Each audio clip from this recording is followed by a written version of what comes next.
Hello everyone, very good morning to all of you. Guys, I am Avanti Jain, practicing chartered accountant by profession and of course teacher by passion, and I am your faculty for tax laws. यदि मैं अपने बारे में बात करूं तो basically I have been teaching tax laws since 8 years now, and I have been privileged to teach more than 12,000 students as on the date. और of course जिसके लिए हम आज आए हैं, यदि मैं आपके सब्जेक्ट के बारे में बात करूं, that is tax law and practices के बारे में बात करूं, तो आपके सीएस एग्जीक्यूटिव के ग्रुप 1 का सीएस एग्जीक्यूटिव के ग्रुप 1 का 4th नंबर का जो पेपर है, paper number 4, that is nothing but the tax law and practices. CS executive basically divided into two group 1 and group 2, and each group consists of 4 paper. मतलब in totality आपके पास कितने papers होंगे? 8 papers है, 8 subject है. Out of that 8 subject, one of the very interesting subject, very easy subject is nothing but the tax law and practices. आपके group 1 का paper number 4 जो है सबसे interesting subject, very easy subject, even very very very remunerative too. Remunerative मतलब क्या sir? मतलब ये आपको अर्निंग कैपेसिटी बढ़ाने में भी हेल्प करेगा. रेम्यूनरेटिव सब्जेक्ट है और वो सब्जेक्ट का नाम क्या है? Tax law and practices. Sir paper का पैटर्न क्या होगा? तो बेसिकली पेपर का पैटर्न है objective, that is subjective paper नहीं है. आई नो दैट ऑब्जेक्टिव सुन के ही आपके फेस में स्माइल आ गई, बिकॉज सर ऑब्जेक्टिव मतलब बहुत ही ईजी पेपर होगा, बट ऐसा नहीं है फ्रेंड्स. ऑब्जेक्टिव जितना ईजी है उतना टफ भी होता है, ट्रिकी भी होता है, बिकॉज मॉड्यूल की किस लाइन से क्वेश्चन बनेगा वी ऑल्सो डोंट नो. हाँ, हम गैस कर सकते हैं ये चैप्टर इंपॉर्टेंट है, यहाँ से क्वेश्चन आएगा, बट अल्टीमेटली कोई भी लाइन मॉड्यूल की क्वेश्चन में कन्वर्ट की जा सकती है. बात समझ में आई? और फिर वहां पे जो कंफ्यूजन है, जस्ट लाइक अ केबीसी, 4 ऑप्शन आपके सामने हो, 4 में से एक ऑप्शन आपका आंसर भी है, बट जो कंफ्यूजन हमें होता है वो वहीं पर समझ में आता है, यार ये भी आंसर हो सकता है, ये भी हो सकता है, ये भी हो सकता है, which one is correct. and sometime it may possible कि एक से ज्यादा आंसर करेक्ट है, बट दो आंसर करेक्ट है, उसमें से one is a more correct and second one is a less correct, तो हम टिक किस पर करेंगे? More correct. तो कंफ्यूजन बहुत होता है, और इंस्टीट्यूट ने प्रेशर क्रिएट करने के लिए आपको क्या निगेटिव मार्किंग भी देके रखी है? Answer is of course yes. Sir paper कितने मार्क्स का होगा? तो बेसिकली हमारा जो पेपर है वो 100 मार्क्स का पेपर है. कितने मार्क्स का पेपर होगा? 100 मार्क्स का पेपर रहेगा. 100 मार्क्स के लिए आपसे 100 MCQ पूछे जाएंगे, MCQs होंगे. Each question contain 1 mark, each question contain 1 marks. Is it clear? At the same time it's equally very important to know that कि निगेटिव मार्किंग जो है that is 0.25. 0.25 marks is negative marking. ठीक है, बात समझ में आ रही है? मीनिंग देयर बाय यदि आपने एक क्वेश्चन करेक्ट किया है you will get full 1 marks.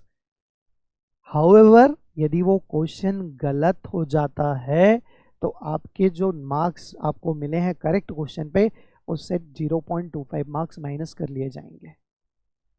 Is it clear? बात समझ में आई? बात समझ में आई? तो दिस इज ओवरऑल बैकग्राउंड जो था वो मैंने आपको बताया. इससे पहले कि हम आगे की बात करें, पहले हम समझते हैं कि सब्जेक्ट है क्या. No doubt we will check कि आपके कैरिकुलम में सब्जेक्ट में क्या क्या दिया गया है, इंडेक्स क्या है, इंडेक्स में क्या क्या बातें दी गई, हमें क्या पढ़ना है, वो सारी बातें तो हम करेंगे. But before that we need to understand some और अदर टर्मिनोलॉजी, क्योंकि जब तक वो टर्मिनोलॉजी हम नहीं समझ पाएंगे तब तक हम आगे नहीं बढ़ पाएंगे. सर टर्मिनोलॉजी मतलब आप बोलना क्या चाह रहे हो? First we need to understand what do you mean by the law. आपके सब्जेक्ट का नाम क्या है? Tax law and practices. Sir आखिर लॉ मतलब क्या होता है? सेकंड क्वेश्चन माइंड में क्या आएगा, सर टैक्स मतलब क्या होता है? हमारे सब्जेक्ट में प्रैक्टिस वर्ड क्यों ऐड किया गया? तो ये जो सारे क्वेश्चंस है, ये सारे क्वेश्चंस को लेकर हमें डिस्कशन करना पड़ेगा। बात समझ में आई? तो first we need to understand, it's not like that से टैक्स पढ़ना है, क्या पढ़ना है, टैक्स पढ़ना है, और हमने डायरेक्टली टैक्स से स्टार्ट, डायरेक्ट टैक्स होता है, इनडायरेक्ट टैक्स होता है एंड सो ऑन, और हमें यही नहीं पता कि टैक्स मतलब क्या होता है। क्या टैक्स भी एक लॉ है? हमारे सब्जेक्ट का नाम प्रैक्टिस क्यों रखा, ये सब नहीं पता, तो फिर हम आगे बढ़ेंगे तो प्रॉब्लम तो होनी है। That is the reason first we will understand what do you mean by the law, what do you mean by the tax, practice क्यों word use किया गया, और उसके बाद धीरे धीरे धीरे we will proceed to our curriculum। Clear है? बात समझ में आई? चलो फिर जल्दी जल्दी मुझे बताओ, सबसे पहले टर्मिनोलॉजी जो आ रही है वो क्या है, law. What do you mean by the law? Law मतलब क्या होता है? लॉ मतलब yes yes you are correct, बोलिए। What do you mean by the law? Law is nothing but the set of rules and regulation। क्या? set of rules and regulation जो किसी भी वर्क या किसी भी एक्टिविटी को प्रॉपरली ऑर्गेनाइज डिसिप्लिन मैनर में करने या करवाने के लिए बनाया जाता है। यदि लॉ ना बनाया जाए तो क्या होगा? फॉर एग्जाम्पल हम ट्रैफिक का ले लें। ट्रैफिक के गवर्नमेंट ने रूल्स बना रखे हैं, यातायात नियम बना रखे हैं, क्यों बनाए गए बताइए, चलो फटाफट बताओ। यदि यातायात नियम ना बनाए जाए तो क्या होगा? कोई भी कहीं से भी अपना व्हीकल लाएगा और आपस में कोल्यूजन हो जाएगा, तो इंटायर डे में ऑलमोस्ट बहुत सारे एक्सीडेंट्स होंगे। तो एक्सीडेंट्स ना हो, प्रॉपरली ट्रांसपोर्टेशन को हम, यातायात को हम प्रॉपरली ऑर्गेनाइज कर सके, उसके लिए हमने क्या बना दिए, रूल्स बना दिए कि यदि रेड सिग्नल होगी तो you need not to cross the line, overtake करना है तो राइट हैंड साइड से करिए एंड सो ऑन। बात समझ में आ रही है? मतलब मीनिंग देयर बाय हमने किसी पर्टिकुलर एक्टिविटी को, किसी पर्टिकुलर वर्क को ऑर्गेनाइज डिसिप्लिन मैनर में करने के लिए, प्रॉपर मैनर में करवाने के लिए रूल्स एंड रेगुलेशन बना दिए। तो लॉ मतलब क्या हुआ, चलो बोलो साथ में। Law is nothing but the rule, set of rules and regulation जो कि बनाए जाते हैं किसी भी वर्क या किसी भी एक्टिविटी को प्रॉपरली ऑर्गेनाइज डिसिप्लिन मैनर में करने या करवाने के लिए। यू नो व्हाट, ये रूल्स एंड रेगुलेशन कौन बनाता होगा? Of course rules and regulation government बनाती होगी, गवर्नमेंट। हाँ चलो एज ऑफ नाउ मैं कंसीडर कर लेता हूं आपका आंसर कि गवर्नमेंट बनाती होगी, बट जैसे जैसे हम आगे बढ़ेंगे ये गवर्नमेंट को भी हम क्या करेंगे, सेट असाइड करेंगे और हम चेक करेंगे कि एक्चुअल में लॉ बनाता कौन है, एक्ट कौन बनाता है। बट एज ऑफ नाउ आपने गवर्नमेंट बोला, दैट विल ऑल्सो करेक्ट। मैंने कहा ना करेक्ट और मोर करेक्ट। मोर करेक्ट क्या है, लॉ कौन बना, एक्ट कौन बनाएगा, पार्लियामेंट। हम बात करेंगे इस बारे में। क्लियर है? यहां तक बात समझ में आई? तो what do you mean by the law? Law is nothing but the set of rules and regulation जो कि बनाए जाते हैं bye the government for the purpose of किसी भी एक्टिविटी या किसी भी वर्क को प्रॉपरली ऑर्गेनाइज डिसिप्लिन मैनर में करने या करवाने के लिए। आपने वर्डिंग सुना, करने या करवाने के लिए। यू नो व्हाट, लॉ का एक यूनिक फीचर होता है, और वो यूनिक फीचर क्या है कि लॉ जिसने बनाया या रादर जिसके लिए बनाया गया उसे तो फॉलो करना ही है, जिसने बनाया क्या उसे भी फॉलो करना पड़ेगा। Answer is yes. मतलब क्या हुआ सर, लॉ बाइंड करता है जिसके लिए बनाया गया, public, that is a public, public को भी बाइंड करेगा, और जिसने बनाया मतलब गवर्नमेंट, गवर्नमेंट को भी बाइंड करेगा क्या, ऑफ कोर्स यस। बात समझ में आई? यहां तक बात समझ में आई? अब यदि आपको बात समझ में आ गई तो मैं आपको कुछ और ब्रीफ देता हूं लॉ के बारे में। यू नो व्हाट, बेसिकली ये जो लॉ है, अकेले यदि मैं इंडिया में सेंट्रल लेवल, सिर्फ सेंट्रल लेवल, स्टेट लेवल तो आप छोड़ ही दीजिए, सिर्फ सेंट्रल लेवल की बात करूं तो अकेले सेंट्रल लेवल में गवर्नमेंट ने 3300 से ज्यादा लॉ बना के रखे हैं। 3300 मतलब 3300, 3300 से भी ज्यादा लॉ बनाए हुए हैं। हम कब बैठे बैठे कौन सा लॉ तोड़ देते हैं, we also don't know, because we are unable to know each and every law, to read each and every law, to get a knowledge of each and every law. Sir CS बनने के बाद तो हमें सारे के सारे law का knowledge होगा, या सीए बनने के बाद तो सारे लॉ का नॉलेज हो जाएगा? Absolutely no. हार्डली हम 10-15 लॉ पढ़ते हैं, उससे ज़्यादा नहीं पढ़ते हैं। मैंने क्या कहा, 3300 से ज़्यादा लॉ है। हमें जिस लॉ का दैट इज जिस लॉ के हमें दैट इज क्या यूज होता है, हम बस वही लॉ पढ़ते हैं, दैट्स इट। बट गवर्नमेंट ने तो हर एक एक्टिविटी या प्रॉपर वर्क को ऑर्गेनाइज मैनर में करवाने के लिए रूल्स रेगुलेशन लॉ बना रखे हैं। बात समझ में आई? बात समझ में आई? तो 3300 से ज़्यादा लॉ है, but each and every law का हमें नॉलेज नहीं होता। That is the only reason हम कभी भी कोई बैठे बैठे कौन सा लॉ तोड़ देते हैं, इवन हमें भी नहीं पता होता। Sir why there is a need of law? आखिर लॉ की जरूरत ही क्यों पड़ी? यू नो व्हाट, जैसे मैंने यहाँ पे डेफिनेशन में भी लिख रखा है, यदि आप पढ़ेंगे, rules of conduct which recognised and enforced by the government to maintain peace and harmony, to maintain peace and order, ताकि हर एक इंडिविजुअल को उसके राइट मिल सके, कोई किसी के राइट हैम्पर ना करे, सोशियो इकोनॉमिक जस्टिस एस्टेब्लिश किया जा सके। That is the reason we need law. We need law, वही लिखा हुआ है, need of law. Without law no one will care of others. बात समझ में आ रही है? Right of persons are not secure, दूसरे के राइट सिक्योर नहीं रहेंगे। यदि लॉ की बाइंडिंग है तो उसके राइट्स जो है वो क्या हो जाएंगे, सिक्योर। वैसे लॉ के बारे में हमें ज़्यादा नहीं पढ़ना, बिकॉज ऑफकोर्स आपके जो बाकी सब्जेक्ट है वो प्योरली लॉ बेस्ड है। Tax is also a law, no doubt, but वहाँ पर आप ये सारी बातें डिटेल में पढ़ते हैं। सर सेकेंड टर्मिनोलॉजी क्या है? सेकेंड टर्मिनोलॉजी है टैक्स। हमने लॉ के बारे में देख लिया है। Now we need to understand what do you mean by the tax. Tax मतलब क्या होता है, चलो बताओ तो जरा। टैक्स मतलब क्या होता है? Yes everyone, what do you mean by the tax? हम टैक्स की बात करें सर, जो हम इनकम के ऊपर पे करते हैं वो टैक्स? एब्सोल्युटली नो सर, हमने तो यही सुना है। आप कैसे बोल रहे हैं एब्सोल्युटली नो? नहीं नहीं नहीं, मैंने आपसे ना इनकम टैक्स नहीं पूछा। Income tax is just example of tax. Tax is very broader term. Tax is very broader term, ये कॉमन टर्म है। It contain income tax also, GST also, custom law also and what not. मैंने आपसे क्या पूछा? What do mean by the tax? अच्छा, by the way ये हमारे professional course का आपका CS executive, CS is a professional course, professional course की क्लासेस स्टार्ट हो गई है। तो we need to be very careful and very specific. आपसे पूछा क्या गया, इस बात के ऊपर आपको फोकस करना पड़ेगा। पूछा ये नहीं गया what do mean by the income tax. यदि मैं ये पूछता तो आपने जो आंसर दिया वो करेक्ट था कि tax on income is nothing but the income tax. But मैंने आपसे क्या पूछा? What do mean by tax? Tax मतलब क्या होता है? सर वो जो गवर्नमेंट को हम देते हैं ना। अरे क्यों देते हो सर? गवर्नमेंट उसके बदले हमें सर्विसेज देती है, इंफ्रास्ट्रक्चर देती है, इसलिए हम गवर्नमेंट को कुछ अमाउंट ऑफ फीस या टैक्स देते हैं।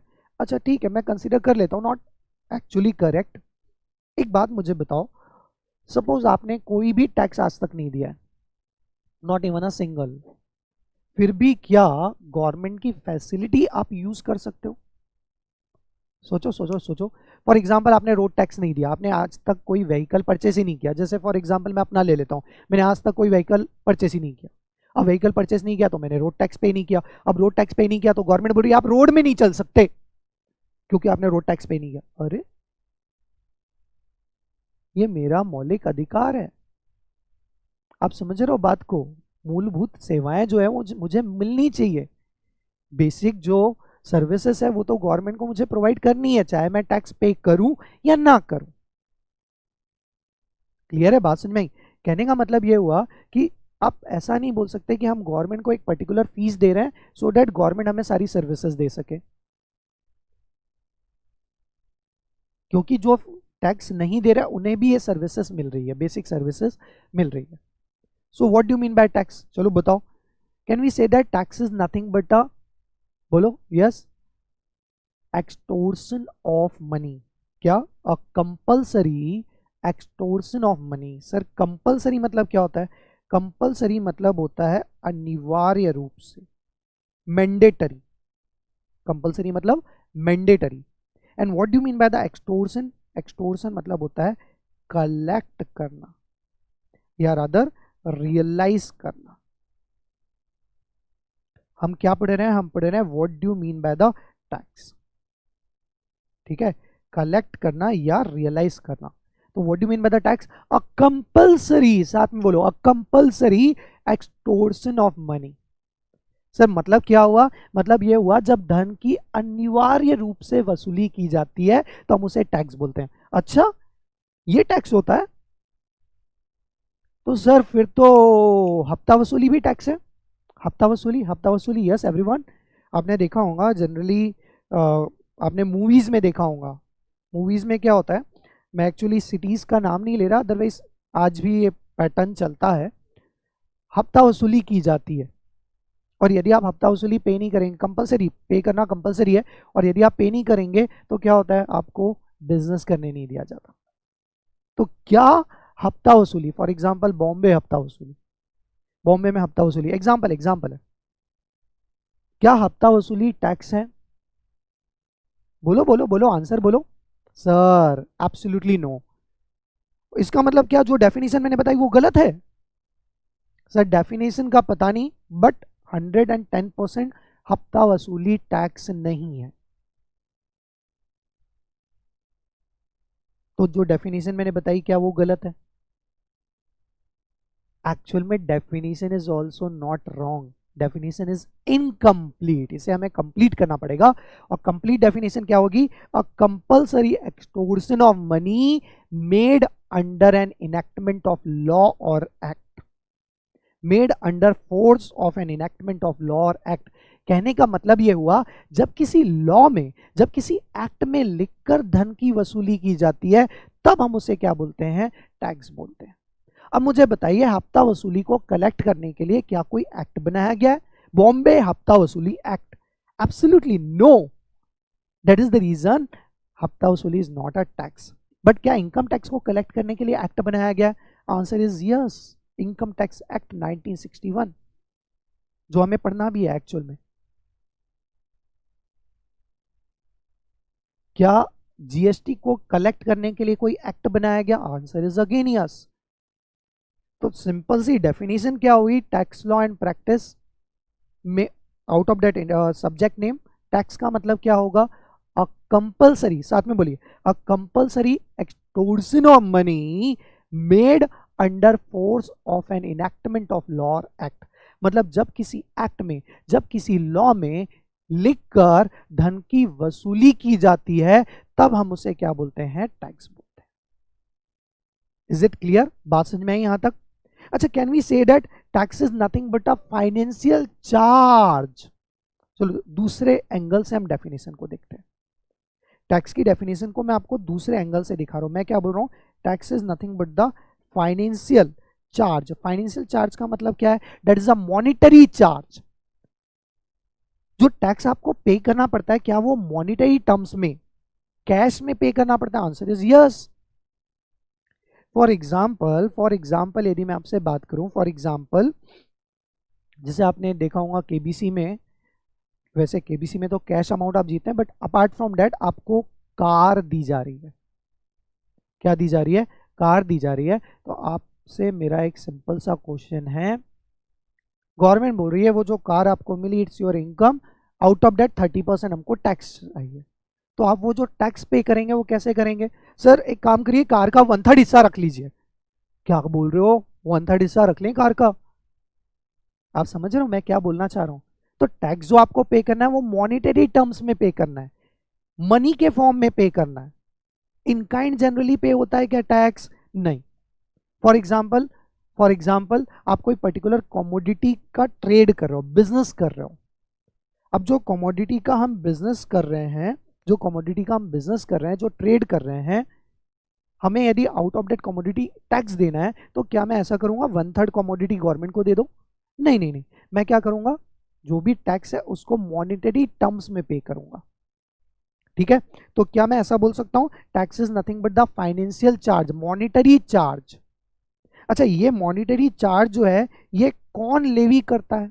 लेवी मतलब कौन चार्ज करता है, कौन इम्पोज करता है? सर गवर्नमेंट इम्पोज करती है। टैक्स जो हम पे करते हैं वो किसको पे करते हैं? गवर्नमेंट को। तो can we say that levied by government. Levied मतलब उसका मीनिंग भी मैं आपको बताऊंगा, but as of now levied मतलब चार्ज करना, इम्पोज करना। तो tax is nothing but the, tax की बात हो रही है, tax is nothing but the financial charge levied by the government. किसके ऊपर लेवी किया जाता है? On on on, yes yes yes you are right, on a person. Rather आप ये भी बोल सकते हो on a tax payer. Person बोल देते हैं, पर्सन मतलब आप और मैं। अच्छा, किस लिए लेवी कर रही है गवर्नमेंट? गवर्नमेंट आखिर आपसे टैक्स कलेक्ट क्यों कर रही है? गवर्नमेंट को टैक्स कलेक्ट करने की आखिर जरूरत ही क्यों है? सर गवर्नमेंट टैक्स कलेक्ट करती है सो दैट वो हमें फैसिलिटीज प्रोवाइड कर सके, वो कंट्रीज की ग्रोथ कर सके, कंट्री की ग्रोथ कर सके, कंट्री को डेवलप कर सके, इंफ्रास्ट्रक्चर डेवलप हो सके, डिफेंस हो सके। मतलब क्या, can we say that tax is nothing but a financial charge levied by the government on the person, on a person in order to provide, in order to provide public services,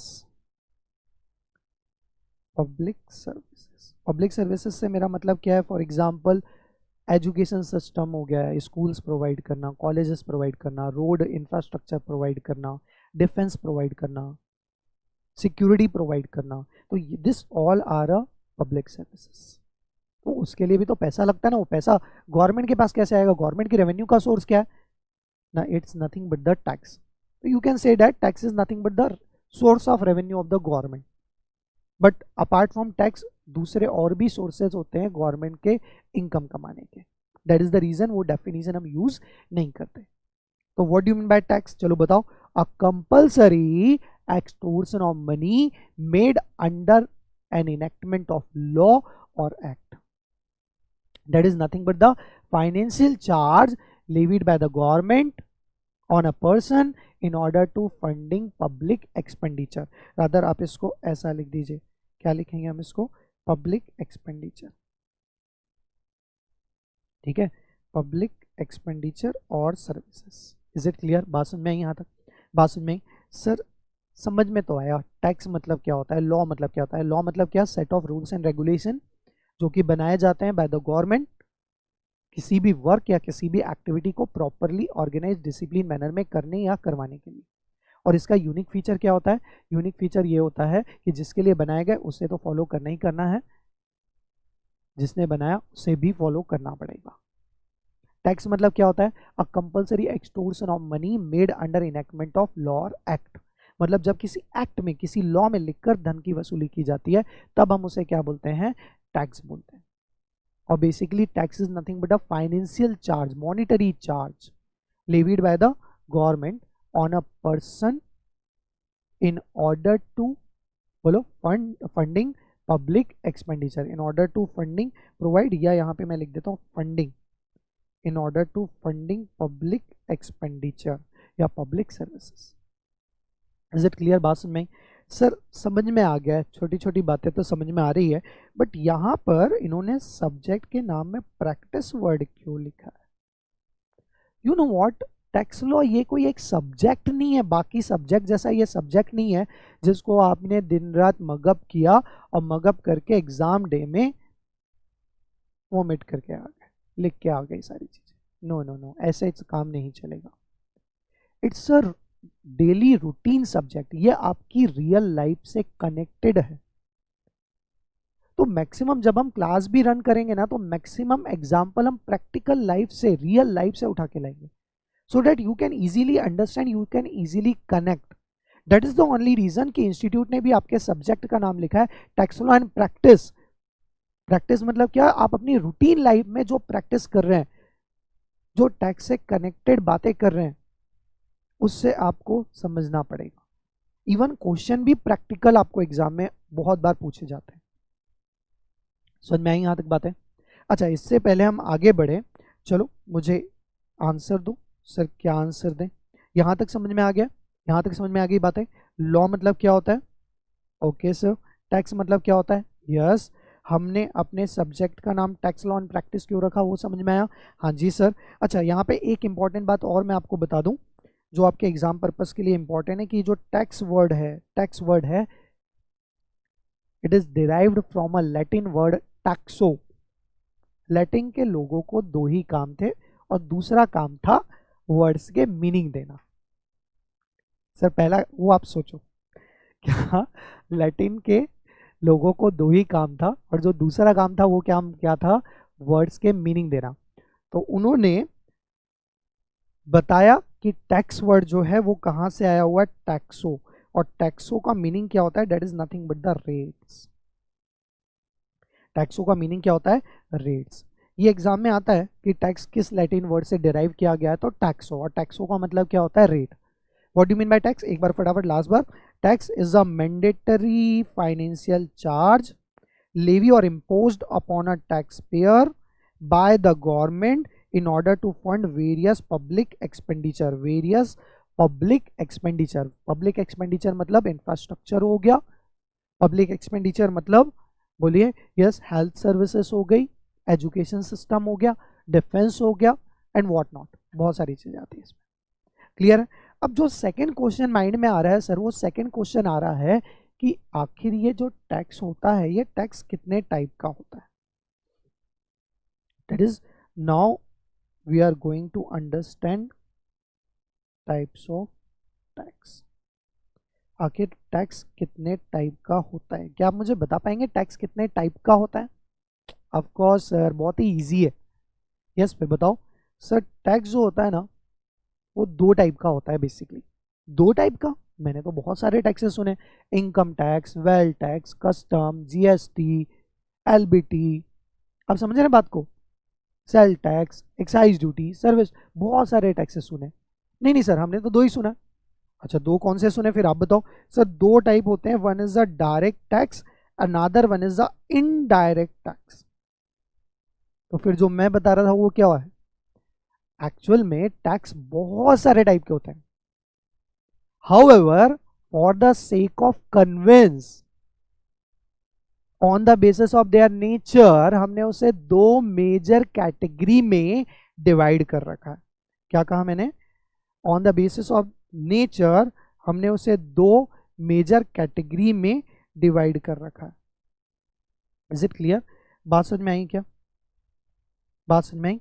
तो यदि मैं types of taxes की बात करूं तो इसे हम दो पार्ट में डिवाइड कर सकते हैं। One is the direct tax and another one is the indirect tax. इसको हम प्यार से क्या बोलेंगे? डीटी। और इसे क्या बोल सकते हैं? IDT, direct tax and indirect tax. Is it clear? बात समझ में आ रही है? यहां तक मैंने क्या कहा, वापस से मैं रिपीट करता हूं। वैसे तो टैक्सेस बहुत सारे टाइप के होते हैं, but for the sake of convince, on the basis of their nature, हमने मेजरली उसे दो पार्ट में डिवाइड करके रखा है। One is the direct, another one is the indirect. Sir what is the difference between both two? दोनों का difference क्या है? दोनों में डिफरेंस क्या होता है? सर सिंपल एकदम, जो डायरेक्टली पे कर रहे हैं वो डायरेक्ट टैक्स, जो इनडायरेक्टली पे कर रहे हैं वो इनडायरेक्ट टैक्स। क्या यही डिफरेंस है दोनों में? सर यही सुनने आया, मतलब ये तो हमको बचपन से पता था, डायरेक्ट मतलब जो डायरेक्टली, इनडायरेक्ट मतलब जो इनडायरेक्टली, यही सुनना था, तो फिर क्लास ही क्यों लगे? कुछ टेक्निकल बताओ तो मजा आए।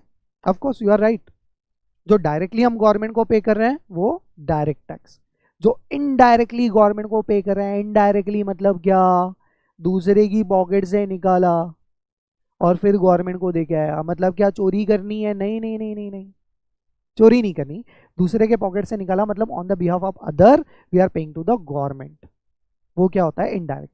मतलब यदि मैंने डायरेक्टली गवर्नमेंट को पे किया है, अपने पॉकेट से खुद पे करके आ रहा हूं, तो डायरेक्ट टैक्स। दूसरे के पॉकेट से निकाल के पे करके आ रहा हूं, तो इनडायरेक्ट टैक्स। अब थोड़ा यदि हम टेक्निकल बात करें तो आप मुझे बताइए टेक्निकल बात यहां पर क्या हो पाएगी? डायरेक्ट टैक्स आप मुझे बताइए, डायरेक्ट टैक्स किसके ऊपर लेवी होता है, चार्ज होता है, इम्पोज होता है?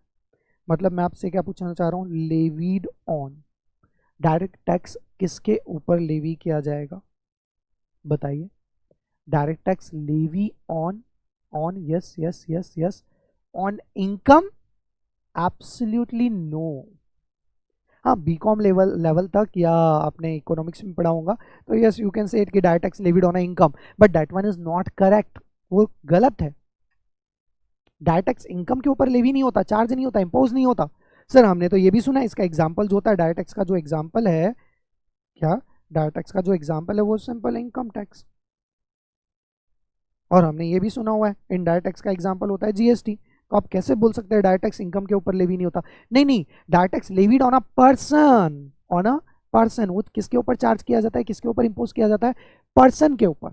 क्या, direct tax levied on person, कौन सा पर्सन, कौन सा person, person who earned income और परफॉर्म्ड एक्टिविटीज। क्या, ऐसा पर्सन जिसने या तो इनकम कमाई है या फिर किसी एक्टिविटी को, स्पेसिफिक एक्टिविटी को परफॉर्म किया है। बट ध्यान रहे किसके ऊपर लेवी होगा, चार्ज होगा, इम्पोज होगा, पर्सन के ऊपर। अब एग्जाम में एमसीक्यू में क्वेश्चन आया इनकम टैक्स लेवीड ऑन, या रादर ऐसा, direct tax levied on, option number 1 income, option number 2 person. Trust me, आधे बच्चे तो इनकम में ही शहीद हो चुके होंगे। आप समझ रहे हैं बात को, मैंने कहा ना, करेक्ट, मोर करेक्ट। करेक्ट क्या है, एक्चुअल क्या है, लेवी किसके ऊपर होता है, चार्ज किसके ऊपर, इम्पोज किसके ऊपर होता है, पर्सन के ऊपर। अच्छा, इनडायरेक्ट टैक्स किसके ऊपर लेवी होता है, चार्ज होता है, इम्पोज होता है? तो indirect tax levied on goods and oblique or services. Sir ये एंड ऑब्लिक और मतलब क्या होता है, मतलब या तो ओनली गुड्स या फिर ओनली सर्विस या फिर goods as well as service, दोनों का combination.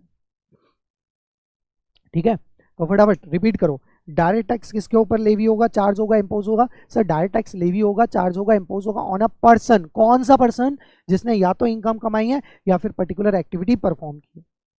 What about indirect tax, indirect tax levied on a, बोलो बोलो बोलो बोलो बोलो बोलो, goods and oblique or services. अच्छा, बर्डन किसके ऊपर आता है, ये तो आप आई नो डेट आप बता पाओगे, आपको पता भी है, बर्डन ऑन। डायरेक्ट टैक्स का बर्डन किसके ऊपर रहता है, डायरेक्ट टैक्स का बर्डन हमने ये पढ़ा था सर, डायरेक्ट टैक्स में ना बर्डन शिफ्ट नहीं होता, बट इनडायरेक्ट टैक्स में बर्डन शिफ्ट हो जाता है। मतलब डायरेक्ट टैक्स का बर्डन जो रहता है, burden on person himself. Person himself का मतलब क्या है, वो पर्सन जिसने एक्चुअल में इनकम कमाई है उसे इनकम टैक्स पे करना, आपका पड़ोसी आके पे नहीं करेगा। इनकम आपने कमाई है, टैक्स भी आप पे करो, चलो बात समझ में आई। बट इनडायरेक्ट टैक्स में क्या होता है, चलो बताओ, इनडायरेक्ट टैक्स का बर्डन किसके ऊपर रहेगा? सर इनडायरेक्ट टैक्स का जो बर्डन होता है, that burden is on, yes yes yes, सुन रहा हूं मैं, सुन रहा हूं, बोलो बोलो बोलो, कस्टमर। अगेन यदि मैं ऐसा बोलूं कि ये पार्टली इनकरेक्ट है, तो मतलब पार्टली करेक्ट है, पार्टली इनकरेक्ट है। अब मुझे एक एग्जांपल, मुझे आंसर दीजिए। फॉर एग्जांपल ये हमारा मैन्युफैक्चरर है, ध्यान से सुनना एग्जांपल। ये मैन्युफैक्चर क्या बना रहा है, ये सपोज फैब्रिक बना रहा है। क्या बना रहा है बेटा, फैब्रिक। ये फैब्रिक दूसरा मैन्युफैक्चर इससे परचेस करता है, और मैन्युफैक्चर फैब्रिक यूज करके क्या बनाता है, लेट अस अज्यूम दैट ये रेडीमेड बना रहा है, मतलब शर्ट बना रहा है सपोज, ठीक है, और ये अल्टीमेट कस्टमर को बेच देता है। क्लियर है बात, समझ में आई यहाँ तक, बात समझ में आई यहाँ तक बात? अब आप मुझे बताइए इस पर्टिकुलर केस में ये जो मैन्युफैक्चरर है जिसने फैब्रिक परचेस किया, क्या वो मैन्युफैक्चरर कस्टमर है? Answer is yes. क्या वो मैन्युफैक्चरर कस्टमर है? Answer is yes. बट क्या वो कंज्यूमर है? Answer is again yes. Sir consumer नहीं है, नहीं नहीं, कंज्यूमर भी है, कस्टमर भी है, कंज्यूमर भी है। कंज्यूम करने का मतलब आप क्या समझ रहे हो? I am just consuming fabric in order to manufacture readymades. तो क्या मैं वो फैब्रिक कंज्यूम कर रहा हूँ? यस। तो क्या मैं कंज्यूमर हूँ? यस। तो ये मैन्युफैक्चर कस्टमर भी है, कंज्यूमर भी है। बट क्या इनडायरेक्ट टैक्स का बर्डन अल्टीमेटली इस मैन्युफैक्चर के ऊपर आया है? Answer is no. उसका बर्डन किसके ऊपर आया है? ये एंड कंज्यूमर के ऊपर आया है, मतलब आप और मैं जो अल्टीमेटली वो शर्ट को परचेस करके यूज कर रहे हैं। मतलब क्या? Burden is on ultimate customer और कंज्यूमर। सिर्फ कस्टमर बोलने से काम नहीं चलेगा, एंड कंज्यूमर जो है उसके ऊपर अल्टीमेट बर्डन जाएगा। बात समझ में आई क्या यहाँ तक? Is it clear? बात समझ में आई यहाँ तक? अच्छा, अभी यदि बात समझ में आ गई तो अभी तक जो मैंने बताया फटाफट बता दो। डायरेक्ट टैक्स, इनडायरेक्ट टैक्स, दो टाइप के टैक्स होते हैं। दोनों में डिफरेंस क्या है? Direct tax levied on a person, कौन सा पर्सन? हु अर्न इनकम और performed activity. However indirect tax किसके ऊपर लेवी होगा? On a goods and oblique or services. Direct tax का बर्डन किसके ऊपर रहेगा? ऑन अ पर्सन हिमसेल्फ, जिसने इनकम कमाई उससे ही टैक्स पे करना है। और इनडायरेक्ट टैक्स का बर्डन किसके ऊपर रहता है? On ultimate consumer. अच्छा, एग्जांपल की बात करें तो income tax, person who earn income, जिसने इनकम कमाई सर वो इनकम टैक्स पे करेगा। सर ये परफॉर्म्ड एक्टिविटी का भी तो एग्जांपल दो। आप मुझे बताइए, आप लोग क्या हैं? सर हम लोग अरे स्टूडेंट तो हो, but sooner or later you are becoming a CS. तो can we say that all of you are future CS, all of you are professional.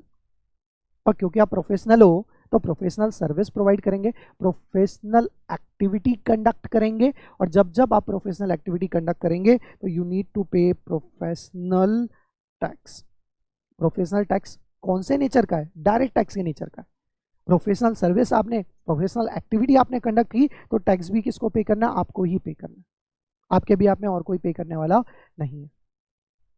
Is it clear? बात समझ में आ गई यहाँ तक? बात समझ में आ गई यहाँ तक? अच्छा, what about indirect tax? Indirect tax का एग्जांपल बताओ। जीएसटी, यस, और क्या हो सकता है? कस्टम लॉ या कस्टम ड्यूटी बोल सकते हो आप। और क्या एग्जांपल हो सकता है? Sale tax, etcetera etcetera etcetera. समझ में आएंगे यहाँ तक बातें? अच्छा, अब यदि मैं आपसे और कुछ इस बारे में बात करूं, यहाँ पे मैं और कुछ डिस्कशन आपके साथ करूं, तो आप मुझे बताइए कि डायरेक्ट टैक्स का नेचर क्या होता है। एग्जाम्पल हमने देख लिया, डायरेक्ट टैक्स क्या होता है, इनडायरेक्ट टैक्स क्या होता है वो। उसके अलावा यदि मैं आपसे नेचर की बात करूं तो you know what, direct tax जो होता है वो रिग्रेसिव नेचर का होता है, सॉरी प्रोग्रेसिव नेचर का होता है। कौन से नेचर का होता है? Progressive nature. प्रोग्रेसिव नेचर मतलब क्या? प्रोग्रेसिव मतलब क्या? जैसे जैसे आपकी इनकम इंक्रीज होगी वैसे वैसे टैक्स रेट भी क्या होते जाएगी? इंक्रीज होते जाएगी। Unlike direct tax, indirect tax इसका अपोजिट है, वो रिग्रेसिव नेचर का है। कौन से नेचर का है? रिग्रेसिव। कहने का मतलब ये हुआ कि जैसे जैसे आपकी इनकम इंक्रीज होगी टैक्स रेट रिड्यूस होते जाएगी। सर कैसी बात कर रहे हो? नहीं समझ में आया? डोंट वरी, ये पॉइंट को हम थोड़ा सा पेंडिंग रखते हैं, थोड़ा हम आगे बढ़ते हैं। पर्टिकुलर एक डेट इज टॉपिक में हम ये बातें डिस्कस करने वाले हैं कि प्रोग्रेसिव और रिग्रेसिव मतलब एक्चुअल में क्या होगा। बट इससे पहले कि हम आगे बढ़े, क्या आप मुझे बता सकते हैं कि डायरेक्ट टैक्स और इनडायरेक्ट टैक्स दोनों में से किसका कलेक्शन इजीली हो जाएगा? Yes, anybody? डायरेक्ट टैक्स और इनडायरेक्ट टैक्स में किसका कलेक्शन इजीली हो जाएगा? Indirect tax, direct tax, direct, indirect. Collection easily किसका होगा? इनडायरेक्ट टैक्स का। रिलेटिवली इनडायरेक्ट टैक्स का कलेक्शन बहुत इजी होता है बिकॉज ये पिंच नहीं करता। सर कहने का मतलब क्या हुआ? पिंच नहीं करता मतलब क्या? बेसिकली क्या होता है कि फॉर एग्जांपल आपने पार्ले जी परचेस किया, पार्ले जी 5 रुपए का बिस्किट, यस, 5 रुपीज़ का आपने बिस्कुट, जैसा भी आप बोलना चाहें, बिस्किट परचेस किया 5 रुपीज़ का पार्ले जी, और वो 5 रुपीज़ में ऑलरेडी आपने जीएसटी भी पे कर दिया। बट क्योंकि वो तो GST is a part of the price only, आप पढ़ते हैं ना एमआरपी, मैक्सिमम रिटेल प्राइस, तो उसमें ऑलरेडी टैक्सेस इंक्लूड है, तो जीएसटी आपके पॉकेट से चले भी गया बट आपको पिंच किया गया नहीं। वी आर जस्ट लाइक कि we are paying for particular goods और particular service, that's it. However income tax में क्या होता है कि आपने पैसे कमाते जा रहे हो, लाखों करोड़ों रुपए कमा के साल भर में अपने पॉकेट में रखें, अपने लॉकर में रखें 10 करोड़ रुपए। अब वो 10 करोड़ में से गवर्नमेंट आपको बोल रही है 4 करोड़ हमको टैक्स दो। दर्द होता है, खून पसीने की कमाई, तो 10 करोड़ जो हमारे पॉकेट में जा चुके, जो हम अपने पॉकेट के अंदर रख चुके हैं, जो हम अपने लॉकर में रख चुके हैं, उसमें से 4 करोड़ निकाल के गवर्नमेंट को देना is really very difficult. That is the only reason कि डायरेक्ट टैक्स आज भी इंडिया में हार्डली 10% लोग ही पे करते हैं। बट क्या सिर्फ 10% लोग ही इनकम कमाते हैं? ऐसा बिल्कुल भी नहीं। अर्लियर ये जो आपका रेशो जो 10% मैंने बोला हूँ, ये परसेंटेज सिर्फ 3% था, वो बढ़ के आज 10% हुआ, फिर भी बहुत कम है। तो डायरेक्ट टैक्स का जो कलेक्शन होता है वो रिलेटिवली टफ होता है, जबकि इनडायरेक्ट टैक्स क्योंकि वो पिंच नहीं करता, पता भी नहीं चलता और हमसे पे हो जाता है, तो उसका कलेक्शन रिलेटिवली क्या होता है, ईजी होता है। क्लियर है? अब यदि यहाँ तक की बातें आपको समझ में आ गई होंगी तो अब मैं आपसे ये डिस्कस कर सकता हूँ कि बेसिकली आपके कैरिकुलम में, आपके सब्जेक्ट में क्या क्या दिया गया है। आपका जो सब्जेक्ट है बेसिकली वो 2 पार्ट में डिवाइडेड है। टोटल 100 मार्क्स का पेपर है, एमसीक्यू बेस्ड पेपर है। यस, एमसीक्यू बेस्ड पेपर है एंड 2 पार्ट में हमने इसे डिवाइड करके रखा है। 2 पार्ट कौन कौन से हैं? One is the direct tax, another one is the indirect tax. Okay, यदि हम डायरेक्ट टैक्स की बात करें तो आपके सिलेबस में सिर्फ और सिर्फ और सिर्फ इनकम टैक्स दिया गया है। क्या दिया गया है? इनकम टैक्स दिया गया है। वो भी कंप्लीटली नहीं दिया गया है, प्रोफेशनल लेवल में भी आपको इनकम टैक्स पढ़ना पड़ेगा। कुछ ही प्रोविजंस आपको दिए, हार्डली यू कैन से 100 प्रोविजन दिए गए out of 295।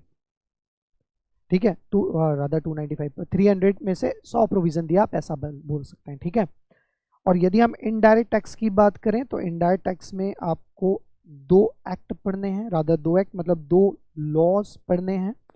One is the GST, of course hot topic है, ये तो पढ़ना ही है। साथ में कस्टम लॉ भी आपको दिया गया है। हाँ, बट ये है कि कस्टम का जो आपको दिया गया that is just a basic, उसमें डिटेल में बातें नहीं दी गई है। इंस्टीट्यूट ने हर एक बात को कवर करना चाहा है बट सब कुछ इनकम्प्लीट है, कंप्लीट नहीं है। बात समझ में आई क्या? यहाँ तक बात समझ में आ रही है? यहाँ तक इज इट क्लियर? बोलो हाँ नहीं, कुछ तो बोलो। सो गाइस, यदि मार्क्स वेटेज की मैं बात करूं तो बेसिकली आपका जो डायरेक्ट टैक्स है इट कंटेन 50 मार्क्स, मतलब आउट ऑफ टोटल 50 एमसीक्यू जो है, 50 1 मार्क्स का एक एमसीक्यू है, तो 50 मार्क्स के लिए आपको यहाँ पर कितने एमसीक्यू आएंगे? 50 एमसीक्यू पूछे जाएंगे। एट द सेम टाइम यदि हम इनडायरेक्ट टैक्स की बात करें तो it contain again flat 50 marks, but institute ने आउट ऑफ दैट 50 मार्क्स कितने क्वेश्चंस, रादर मैं क्वेश्चंस की जगह ऐसा कहूँ आपको कि कितने एमसीक्यू जो है वो, कितने एमसीक्यू जो है वो जीएसटी से आएंगे और कितने कस्टम लॉ से, ऐसा कोई भी बाइफिकेशन नहीं दिया गया है। दैट इज़ द रीज़न मैं यहाँ पर आपको नहीं बता रहा। हाँ, बट यदि हम बात करें तो 30 marks, around 30 to 35 marks you can expect from GST law and 10 to 15 marks from custom law. Basically ऐसा कुछ तो भी जो वेटेज मिक्स होता है, कॉम्बिनेशन आता है। ठीक है, बात सुन में यहाँ तक। हम किस तरीके से अपने सब्जेक्ट को अप्रोच करने वाले हैं, तो बेसिकली सबसे पहले 2-3 लेक्चर आपका सिर्फ और सिर्फ बेसिक चलेगा। रादर मैं आपको प्रॉपरली बता दूं तो पहले फर्स्ट 3 लेक्चर हमारा बेसिक चलता है। बेसिक मतलब क्या? Basic in the sense which is going to be help you for understanding income tax, GST as well as custom in a better manner। ठीक है, तो पहले 2 से 3 लेक्चर हमारा जो है वो सिर्फ और सिर्फ बेसिक चलेगा। After that will come to the income tax part first. पहले हम इनकम टैक्स कंप्लीट कर लेंगे, इनकम टैक्स का पार्ट बड़ा भी होता है, दैट इज द रीज़न पहले हम इनकम टैक्स कवर कर लेंगे। And after that will come to the GST part and last one is the custom part. Custom part बहुत ही छोटा है, आपको जो दिया गया है वो ना के बराबर दिया गया है, बहुत ही कम पार्ट दिया गया है। तो इस तरीके से हम कंप्लीट करने वाले हैं। अराउंड जो टोटल आपका सिलेबस है वो 4 मंथ्स का है। तो ये जो हमारी क्लास हो रही है बेसिकली, वैसे तो ये दिसंबर के लिए, but of course June 21 as well as दिसंबर 21 के लिए हमारी क्लास हो रही है। सर नोट्स कैसे अलॉट किए जाएंगे? तो आपको फिजिकल नोट्स मिलेंगे। फिजिकल नोट्स में भी यदि मैं कॉपी की बात करूं तो इनकम टैक्स से रिलेटेड आपको 2 बुक मिलती है। One is a theory book, another one is a MCQ book containing MCQ, ठीक है।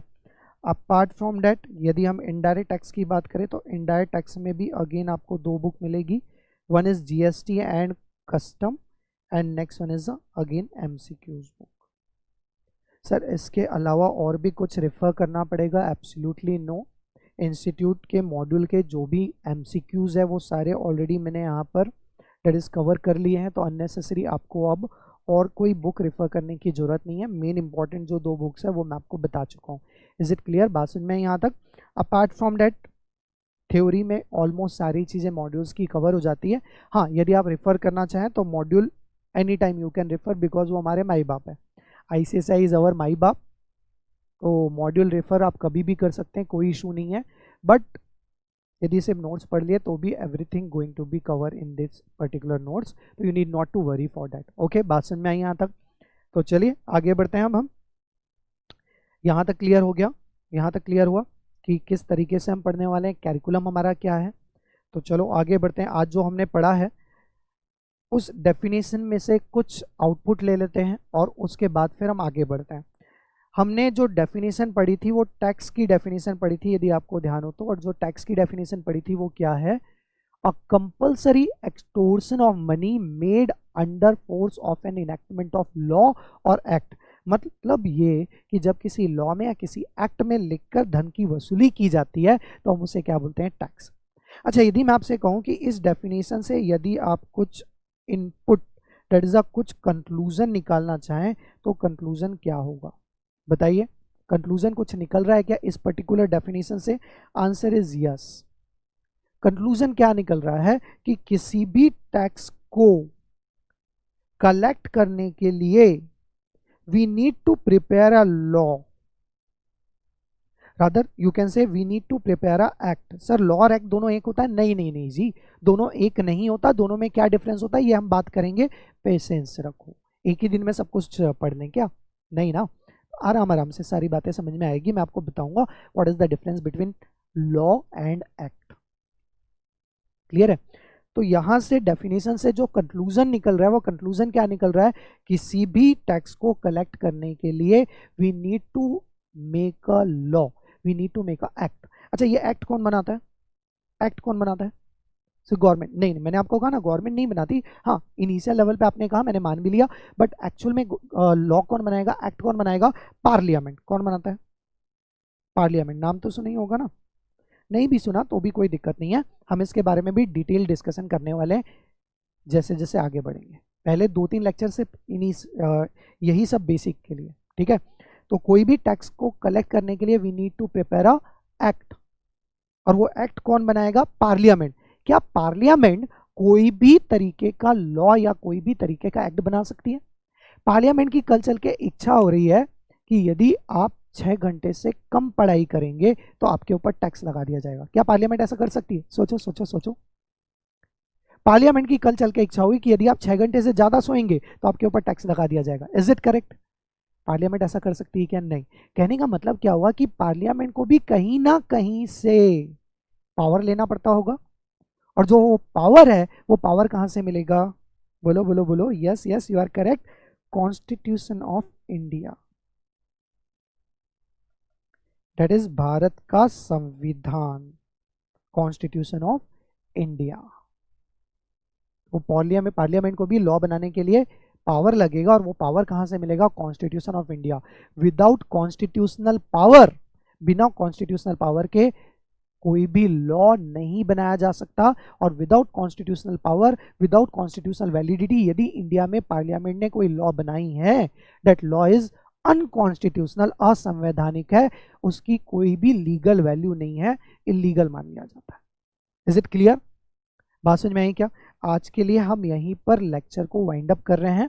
कल जो हम पढ़ने वाले हैं, कल हम बात करेंगे कॉन्स्टिट्यूशन ऑफ इंडिया के बारे में, उससे रिलेटेड आर्टिकल्स के बारे में, और धीरे धीरे फिर हम आगे बढ़ेंगे। Is it clear? बात समझ में आई? यहाँ तक क्लियर हो गया? तो एक बार फटाफट बता दो, हमने स्टार्ट किया था what do mean by the law? Law is nothing but the set of rules and regulation जो कि बनाए जाते हैं किसी भी वर्क, किसी भी एक्टिविटी को प्रॉपरली ऑर्गेनाइज डिसिप्लिन मैनर में करने या करवाने के लिए। Is it clear? सेकेंड बात जो हमने की वो क्या की थी? सेकेंड हमने किया that is tax. Tax is nothing but the set of rules and regulation, tax is nothing but a compulsory extortion of money made under enactment of law or act. At the same time यदि हम tax की बात करें तो tax is a financial charge, mandatory financial charge. Mandatory word बार बार हम क्यों यूज करें? Compulsory, mandatory, because it's not a optional charge. ये ऑप्शनल नहीं है, देना है दो, नहीं देना मत दो, ऐसा नहीं है। यदि टैक्स आपके ऊपर इम्पोज किया गया तो वो टैक्स आपको देना ही पड़ेगा, कंपलसरी देना है, और नहीं देंगे आप तो आपके अगेंस्ट में कार्यवाही की जाएगी, मतलब एक्शन लिया जाएगा। समझ में आया? तो mandatory financial charge levied by the government on a person in order to funding public expenditure. और ये टैक्स वर्ड कौन से लैटिन वर्ड से डिराइव किया गया है? टैक्सो। कौन से लैटिन वर्ड से? टैक्सो। कितने टाइप के होता है? दो। One is a direct and other one is a indirect. Direct tax मतलब क्या? जो डायरेक्टली गवर्नमेंट को हम पे कर रहे हैं। इनडायरेक्ट दूसरे से लेके फिर गवर्नमेंट को पे किया तो इनडायरेक्ट टैक्स। डायरेक्ट टैक्स जो होता है उसका burden on a person himself, जबकि इनडायरेक्ट टैक्स का बर्डन किसके ऊपर होगा? On a ultimate consumer. Direct tax का कलेक्शन रिलेटिवली टफ होता है, जबकि इनडायरेक्ट टैक्स का कलेक्शन रिलेटिवली बहुत बहुत बहुत ईजी होता है, क्योंकि वो पेंच नहीं करता। क्लियर है? यहाँ तक बात समझ में आई आपको? बात समझ में आई? अच्छा, इसके बाद कोई भी टैक्स को कलेक्ट करने के लिए हमें क्या बनाना पड़ेगा? एक्ट बनाना पड़ेगा। वो एक्ट कौन बनाएगा? पार्लियामेंट। क्या पार्लियामेंट कोई भी एक्ट बना सकती है? नहीं नहीं नहीं नहीं नहीं। पार्लियामेंट एक्ट कब बनाएगी? जल्दी से बताओ। एक्ट कब बनाएगी? जब उसके पास कॉन्स्टिट्यूशनल पावर होगा, कॉन्स्टिट्यूशनल वैलिडिटी होगी। Is it clear? So guys, आज के लिए हम यहीं पे वाइंड अप कर रहे हैं, कल फिर मिलेंगे। कल का लेक्चर बहुत इंटरेस्टिंग होगा क्योंकि हम कॉन्स्टिट्यूशनल बातें करना स्टार्ट कर चुके होंगे। So thank you, good day.